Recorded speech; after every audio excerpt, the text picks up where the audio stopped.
कोई भी एडवर्टीजमेंट निकलेगा वो 19 ट्राइब के भाषा में होगा, नॉट ओनली कोकोरो। अगर हमारा रांगलोंग है, दार्लोंग है, चाकमा है, मोग है, उनकी भाषा गारो है, उनके भाषा में भी आना चाहिए। ये नहीं होना चाहिए कि सिर्फ कोकोरोक्स में।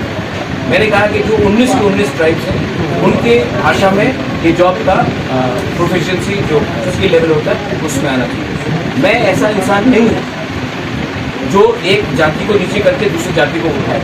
जो लोग वो ऐसा राजनीति करते हैं वो लोग ज़िंदगी में ज़्यादा आगे नहीं जाएंगे। इसके लिए मैंने राइटिंग में ये इंस्ट्रक्शन दिया और जब भी ऑफिसर्स लोग ने गलती किया मैंने इमीडिएटली करेक्ट किया और फिर से इसको चेंज करने के लिए किया। और इसके लिए मैं खुद स्वीकार करता हूँ सिस्टम में प्रॉब्लम है, लेकिन आपका ये प्रद्युत माणिक्य है वो चाकमा को अलग करके त्रिपुरा को डेवलप नहीं करना चाहता, वो मॉक को अलग करके त्रिपुरा को डेवलप नहीं करना चाहता, वो हालाम को अलग करके नहीं करना चाहता, जमन को करके नहीं करना चाहता, देव बर्मा, रियांग, मॉनसॉन, कोलॉय को अलग करके, रांगपुर को अलग करके नहीं करना चाहता।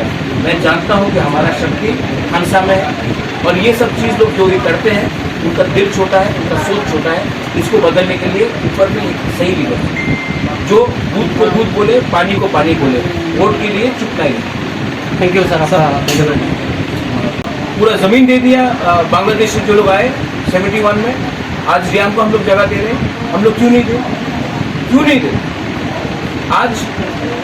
आज ये जो अगर हमारे लोग ही ये जो पूरा त्रिपुरा था, हैलाकांडी, पाथरकांडी, ये तो महाराजा का रियासत था एक टाइम, वो हमारी जिम्मेदारी थी। मैं बांग्लादेश की तो बात नहीं कर रहा हूँ कि बांग्लादेश के लोगों को जगह दो यहाँ। मैं बोल रहा हूँ कि हमारे जो ट्राइब्स हैं जो आज आसाम में हैं उनको आज एसटी स्टेटस नहीं दिया जा रहा है, उनको भी एक सम्मान का जिंदगी। और मैं नहीं बोल रहा कि वो ज़मीन छोड़ दो और यहाँ वहाँ में भी ज़मीन रखो और यहाँ में भी हम ज़मीन देने की कोशिश करेंगे। क्यों नहीं कर सकते? गवर्नमेंट है, हमारे लोगों के लिए गवर्नमेंट बना है और दिल थोड़ा बड़ा होना चाहिए। ये सिर्फ अगर हम ही अपने बारे में सोचेंगे तो हम बोल रहे हैं आप लोग बुद्धिस्ट हैं, आप लोग लार्जली चाकमास लोग बुद्धिस्ट हैं। बुद्ध भगवान ने क्या सिखाया? किसी से नफरत मत करो, प्यार बांटो।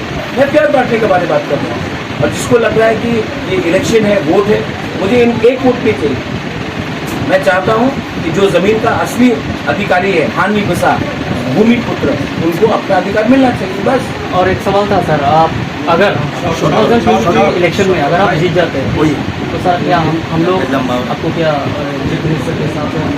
मुझे चीफ मिनिस्टर नहीं बनना, मुझे चीफ मिनिस्टर बनने ही नहीं, मुझे ग्रेटर पीपल जिसको चीफ मिनिस्टर बनना है वो चीफ मिनिस्टर बने। मैं चीफ मिनिस्टर से ज़्यादा ऊपर जाना चाहता हूँ, मैं आपके दिल में बैठना चाहता हूँ। मुझे लाल बत्ती नहीं चाहिए, मुझे ये सब फैसिलिटी नहीं चाहिए, चीफ मिनिस्टर का बंगलो, चीफ मिनिस्टर का गाड़ी, वो सब मुझे नहीं चाहिए। तो इस बार भी देखा गया सर आपके टीआरडीसी इलेक्शन जीतने के बाद आपको मैंने एक एस्कॉर्ट नहीं लिया है, मैंने एक बंगलो नहीं लिया, एक गाड़ी। अभी तक मैं अपने पैसे से सोता हूँ हेलीकॉप्टर में या प्लेन में, गवर्नमेंट का पैसा इस्तेमाल नहीं करता। मुझे भगवान ने बहुत दिया, लेकिन मेरे लोगों को भगवान ने कुछ नहीं दिया। मैं अपने लोगों को कुछ देना चाहता हूँ। उसके बाद मैं स्कूल खोलूँगा, कॉलेज खोलूँगा, हॉस्पिटल खोलूँगा। मुझे पॉलिटिक्स में कोई इंटरेस्ट नहीं है। मैं अपने लोगों को 2023 में कुछ देना चाहता हूँ। कॉन्स्टिट्यूशन में क्या क्या। Thank you sir for your valuable